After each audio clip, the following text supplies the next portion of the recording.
We're now joined by the Iowa student athletes, Caitlin Clark, Gabbie Marshall, and Kate Martin. Welcome to Albany. We'll open up for questions right here in the front. Mark Singleice from the Albany Times-Union. Question for Caitlin. When you're playing in a new venue like this, like Albany, for the first time, what does it mean to you to play in front of people who maybe have never seen you play in person, including young girls? Yeah. That's something like we were talking about. Like, we love playing in front of our home crowd, and it's been really special all year long to play in front of 15,000 people every single game. But when you get to go on the road, like, it kind of takes you back to see how many Iowa fans there are across the country, and that's kind of been the biggest thing for us all year, no matter where we've been able to go, whether it was on the East Coast, whether it was, Nebraska, anywhere. Like, we had great crowds, and I think we're going to see the same thing here this weekend. So I think it's just special. It's not anything you ever take for granted, and it definitely helps. It adds a little motivation, it adds a little boost, and they rally around you whether you're on offense or defense. So it's super special. Doug Feinberg, the AP. Question for actually all three of you. Caitlin, just can you talk about the growth of women's basketball when you were a freshman and you were playing in front of cardboard cutouts to now when there's 15,000 people? And for Gabbie and Kate, what is it like when you, I'm guessing, have seen her in commercials? Is it funny the first time? Is it cute? Do you make fun of her? Like, what's the opinion when you actually see her on a State Farm or a Gatorade or any other commercials? Yeah, it's been cool to see like the evolution of crowds since my first year here. Obviously playing in Carver in front of just cardboard cutouts and our family, then going down to the bubble and really playing in front of no one. There was, I think, limited fans when we got to the Sweet 16 and played inside of the Alamo Dome, I believe. But and then the next 2 years kind of got crazier and crazier, and then obviously this year has really taken off, and it's really hard to get a ticket to one of our games. So I don't think it's anything you ever take for granted. I hope it's going to keep growing across the board, especially when I'm done playing here in college. And you're not just seeing it with Iowa, you're seeing it all across the country. It's hard to get in the doors to women's basketball games, and that's exactly how it should be. That's how it should have been for a really long time. The game is great. There's so many stars in our game. There's a lot of young talent. People playing the game the right way, and I think that's what attracts people to come and watch. They play with passion, they play with emotion, they're fiery, they can score the basketball, they play good defense, and games are close. The parity is getting better and better in women's basketball, and people love that. So Howard, I like seeing her in the commercials. Hold on, please. Go ahead, Gabbie. Go ahead. Go ahead. I like when she has her makeup all done and her hair all done. I mean, sometimes it plays like 10 times in a row when you're watching a game, but I like seeing her. The Big Ten Network does do that. We were just sitting in the me and Caitlin are roommates, and we were sitting in the hotel last night, and the State Farm ad just pops up, and we just look at each other and started laughing. So, I just think it's really cool, and I don't know, it just brings more awareness to women's basketball, and it brings more awareness to not only her but our entire team in Iowa, so I think it's awesome. Go ahead. at the next. There we go. Howard Megdal at the next. Good to see all three of you. I'm hoping to take each in turn, Caitlin, Gabbie, Kate.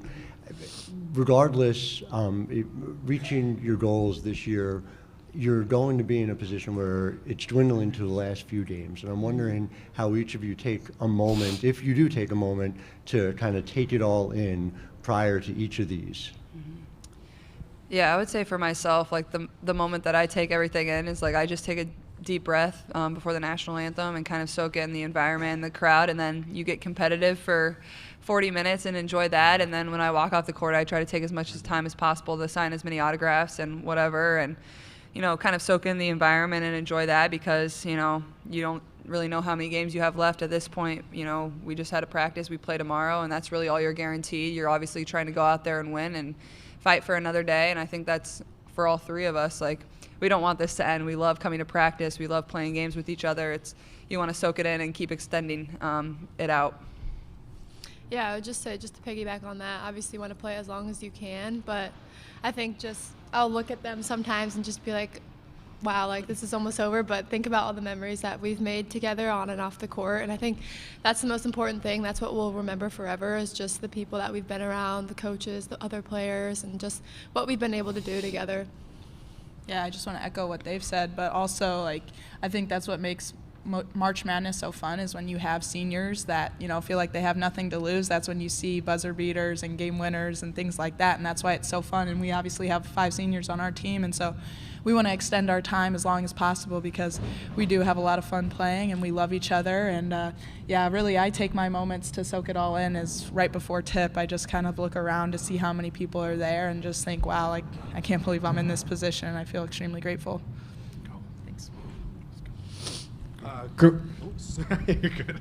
Griffin Haas here, News 10 ABC in Albany. Caitlin, we were able to go to a local practice with an AAU team, middle school age girls here in Albany, and almost all of them were wearing Iowa 22 Caitlin Clark shirts or jerseys.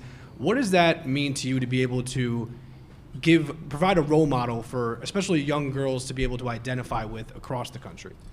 Yeah, I think that's the best part about what I get to do. I grew up having those role models and aspiring to be where I am today, and it's super special to see your impact not only in the state of Iowa but across the country. And I think that's been the biggest thing for us this year is it hasn't only been in Iowa. Obviously, Iowa has supported us through and through, but no matter where we go, there's so many people supporting us and wanting us to succeed. And to be able to have that impact on the next generation is really special. And you just hope they dream and aspire to be like you one day and chase after all their dreams.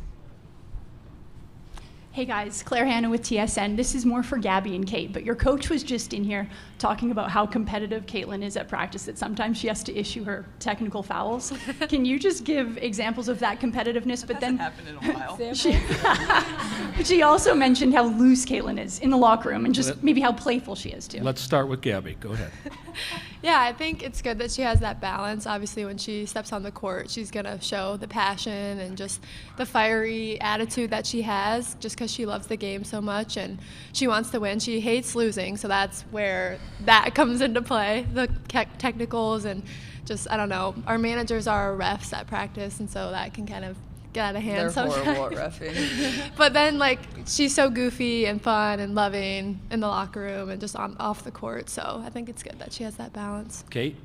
Yeah, I agree with everything Gabbie said. I mean, I can understand her frustration because our managers are not good refs at all. So, but yeah, it's fun. And Coach Bluter, I mean, I think it's just a good coaching tactic, it's just like she would do that to me. I've gotten a technical as well, so she's not alone, but it just puts us in check and she's just holding us accountable because you can't do that in games and you will get a technical and put your team in a bad position. So but it's fun whenever we can all go into the locker room if you get into a competitive little tiff or whatever, and then in the locker room you're just fun and loving right away again. So we can have that balance and know that we love each other at the end of the day. It doesn't really matter what happens out on the court.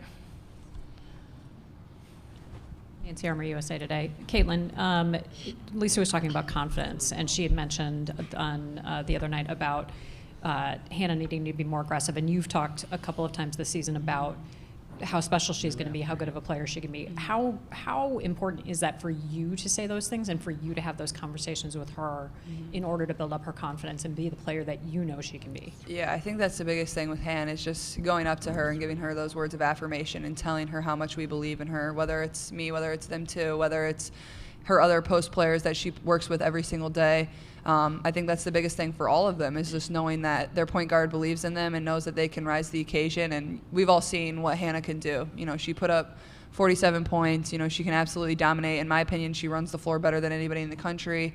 But I think that is the biggest thing is saying that right to her face and knowing how much I believe she knows how much I believe in her and how much the rest of the team believes in her because when she's playing her best basketball, it adds a whole nother dimension to our team. But yeah, I think that's been the thing for us all year is just continue to build her up, continue to build our posts up because, they kind of had to play behind the shadow of Monica, but they aren't Monica. They can do a lot of things that Monica couldn't, and, they don't need to be Monica. That's not what we have needed all year, and they've done a really tremendous job of, rising to the occasion, and I think Hannah specifically has done just that and improved her game in so many areas.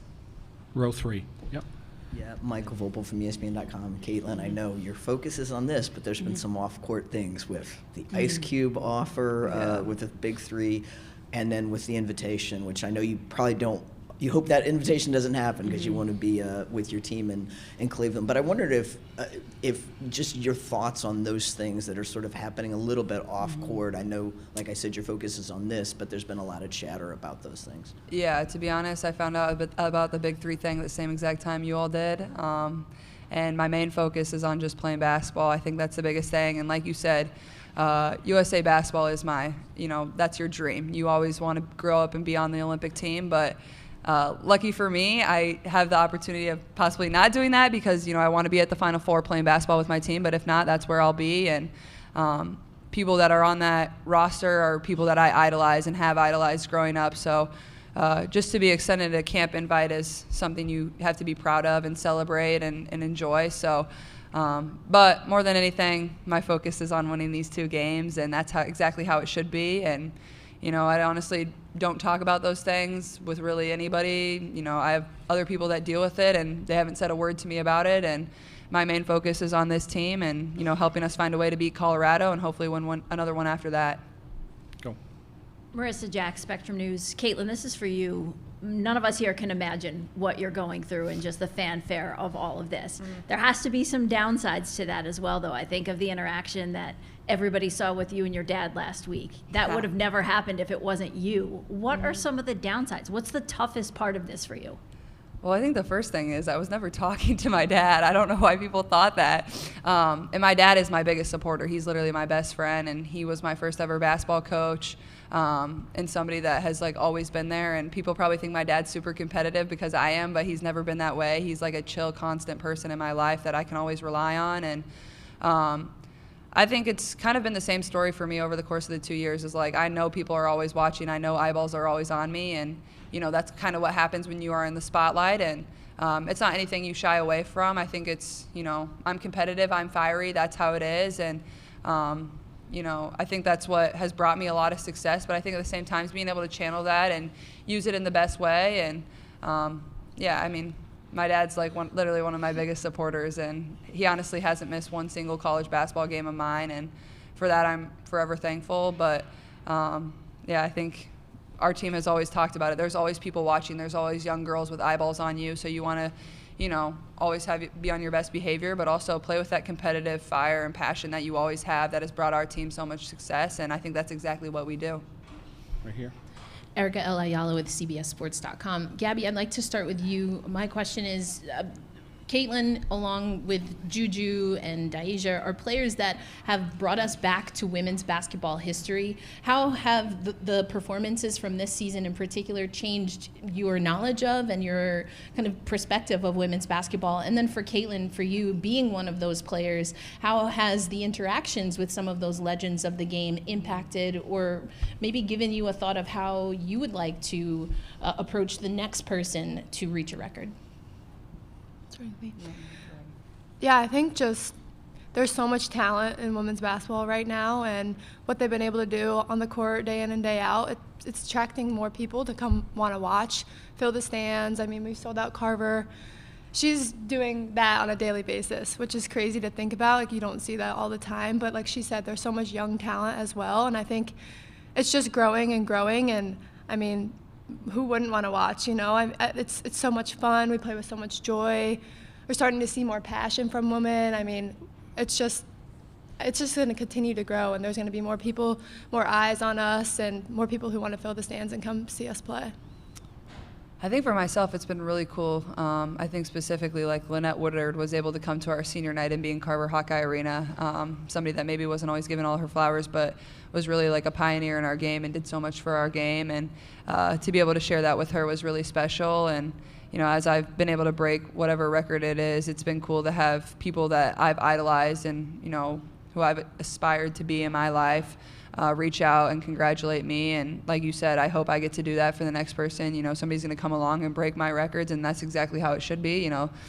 That's kind of the point of a record. Other people chase them down and break them. And also our game's evolving so much, and there's so much talent, there's so much parity, and that's why people want to watch. That's why people want to tune in. So I think I'm just forever grateful, and the next person that comes along to break mine, I'll be right there supporting them, and hopefully I can see it in person. Right here. And then after this, we have one last one. Go ahead. Eddie Rob with the Associated Press. Caitlin, as the kind of face of women's college basketball, I was wondering, who else in women's college basketball would you pay to go see play? And is there a player or two that you think are flying under the radar that should get more flowers that is currently playing in this game, other than players on your own team? There would be so many I would pay to go see. I would say Juju probably right now. That's who I'd pay and go see. But also Hannah Hidalgo at Notre Dame. I think she's been tremendous. And I think Hannah's kind of flown under the radar a little bit. Man, I'm trying to think who else. I mean, there's so many good players. Madison Booker. There's just so much young talent, and I think that's the coolest part of the game, is just where the game is going, how much young talent there is, but also, like, they can't be one and dones. They get to stay and play this game for 4 years. Like, how exciting is that for women's basketball fans? To know our game is in really great hands and the talent level across the board. For maybe even teams that maybe haven't consistently been in the Final Four, the parity is amazing, and I think that's what's going to help viewership numbers grow too. But I love women's basketball. I'll pay any price to get in the door and watch talent across the board. That's what makes the game so fun, and that's what people do for our team. So I would totally repay the favor. Last one. Thank you. Howie Casoy, New York Post. For everybody, first off, I mean, this is a time of year you want to be playing your best. I'm curious, first, what you take from the last 3 games, which have all been a little bit of a struggle in their own way, and then also how this tournament run and the season as a whole maybe has been a little bit different with the level of spotlight and expectation versus the past couple of years. Kate, want to start? Okay.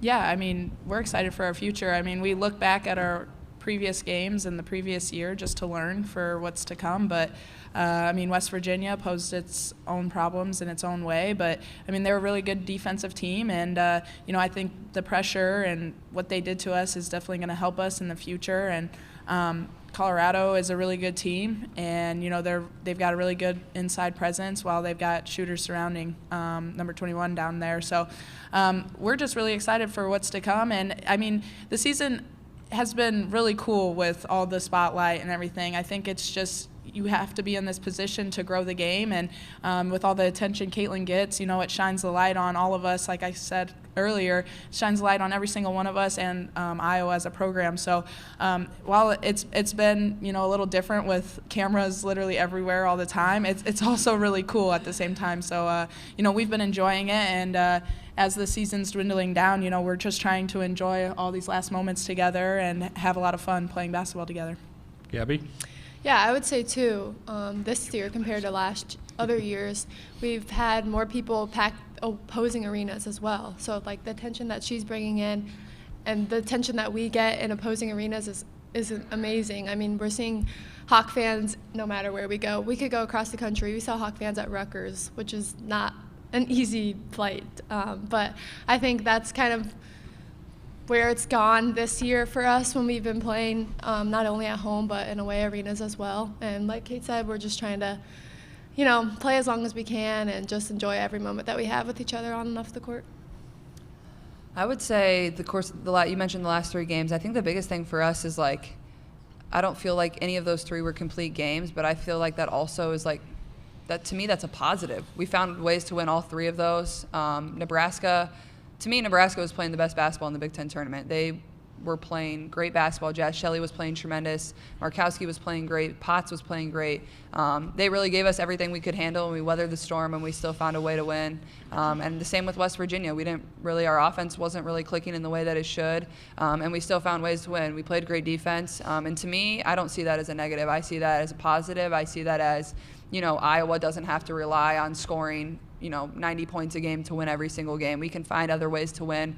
It's okay if we have a bad half. Not everything's going to be perfect. It's going to be okay if we have a bad quarter. So I think it's just looking at everything in a positive light. Yeah, there was a million ways we could have got better from those 3 games, but at the same time, to me, that just shows the growth of our team and the growth of our program over the course of the last year is be gritty, be resilient, and find ways to win, and that's really all that matters when you're playing in the NCAA tournament. Thank you to our student athletes. Thank you to the media as well for your coverage of the pressers early today, and we'll see you later this evening.